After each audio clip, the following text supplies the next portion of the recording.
नमस्कार नागरिकांनो, बघा pan card जे अत्यंत महत्त्वाचं असते आपल्याला बँकेमधील व्यवहार करण्याकरता, त्या पॅन कार्ड विषयी आज आपण इथे नवीन अपडेट माहिती आलेली आहे ते इथे जाणून घेऊया। तर बघा पॅन कार्ड 2.0 हे त्याचं व्हर्जन आहे। नवीन पॅन कार्ड सर्व पॅन धारकांना मिळणार आहे।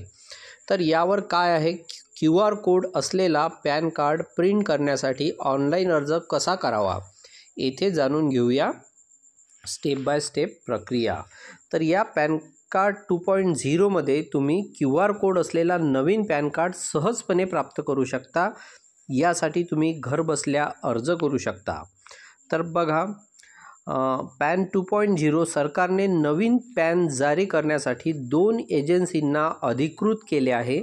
या एजन्सी आहेत प्रोटीन, पूर्वी ज्याला NSDL ई-गव्हर्नन्स म्हणून ओळखले जात असे, आणि UTI infrastructure technology and services limited UTITSL। QR code असलेले पॅन कार्ड रिप्रिंटसाठी कोणत्या एजन्सीशी संपर्क साधायचा आहे हे जाणून घेण्यासाठी तुमच्या पॅन कार्डच्या मागील बाजूस तपासा।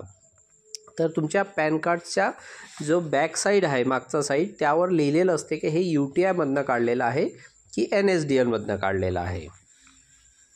प्रोटीन पूर्वी NSDL म्हणून ओळखले जात असे। येथे QR कोड असलेला पॅन कार्ड रिप्रिंट करण्यासाठी अर्ज करण्याची प्रक्रिया पुढील प्रमाणे आहेत। तर बघा स्टेप 1 जी वेबसाईट दिलेली आहे बघा, ही फार महत्त्वाची वेबसाईट आहे, तुम्ही लिहून ठेवा। onlineservices.nsdl.com या वेबसाईटवर जाऊन तुम्हाला रिप्रिंट ही वेबसाईट ओपन करायची आहे। त्यानंतर स्टेप 2 आवश्यक माहिती भरायची आहे, जसे पॅन नंबर, आधार नंबर आणि जन्मतारीख। आवश्यक टिक बॉक्स वर क्लिक करायचा आहे आणि सबमिट या बटनावर तुम्हाला क्लिक करायचं आहे। त्यानंतर बघा स्टेप 3 थर्ड स्टेपमध्ये तुम्हाला स्क्रीनवर एक नवीन वेब पेज उघडेल, जिथे तुम्हाला आयकर विभागासोबत अद्ययावत केलेल्या सध्याच्या तपशिलाची पडताळणी करावी लागेल। यानंतर तुम्हाला वन टाइम पासवर्ड, ज्याला आपण OTP म्हणतो, हा पर्याय तुम्हाला मिळेल। तुम्ही मोबाईल नंबर, ईमेल ID किंवा दोन्हीवर OTP प्राप्त करू शकता। जर तुमच्याकडे ईमेल ID नाही आहे तर तुम्ही मोबाईल नंबर टाकून मोबाईलवर OTP प्राप्त करू शकता। पॅन कार्ड आयकर विभागाच्या रेकॉर्डवरील पत्त्यावर पाठविण्यासाठी टिक बॉक्स निवडा आणि जनरेट OTP यावर क्लिक करा। त्यानंतर बघा स्टेप 4 आहे, तुम्ही निवडलेल्या पर्यायावर मोबाईल किंवा ईमेलवर OTP पाठवले जाईल। OTP फक्त 10 मिनिटांसाठी वैध असेल। तर OTP प्रविष्ट करा आणि व्हॅलिडेट या बटनावर क्लिक करा। बघा 10 मिनिटाच्या आत तुम्हाला तुमच्या मोबाईलवर आलेला OTP तिथे टाकायचा आहे आणि व्हॅलिडेट या बटनावर क्लिक करायचं आहे।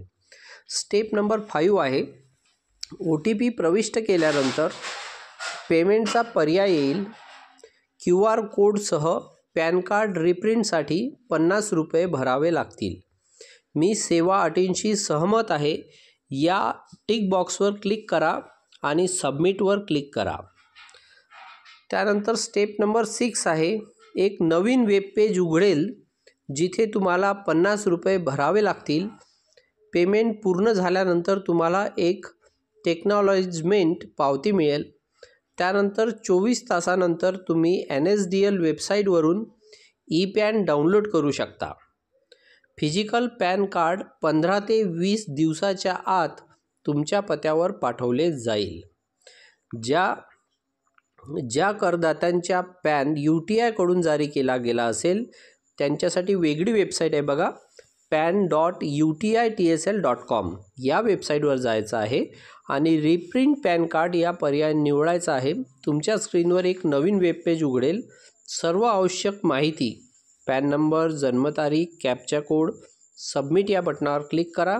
त्यानंतर सर्व स्टेप्स NSDL प्रमाणे फॉलो कराव्या लागतील।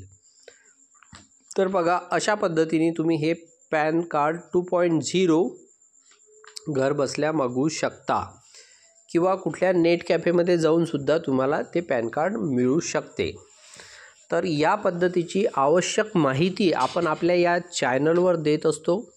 तुम्ही हा व्हिडिओ इतर लोकांनासुद्धा नक्की शेअर करा, तरच त्या लोकांना त्याचा फायदा होईल, ही महत्त्वाची माहिती मिळेल. त्यानंतर त्याला लाईक करा, सबस्क्राईब करा आणि कमेंट करा. जर तुमचे काही क्वेश्चन्स असेल तर कृपया कमेंट करा. धन्यवाद.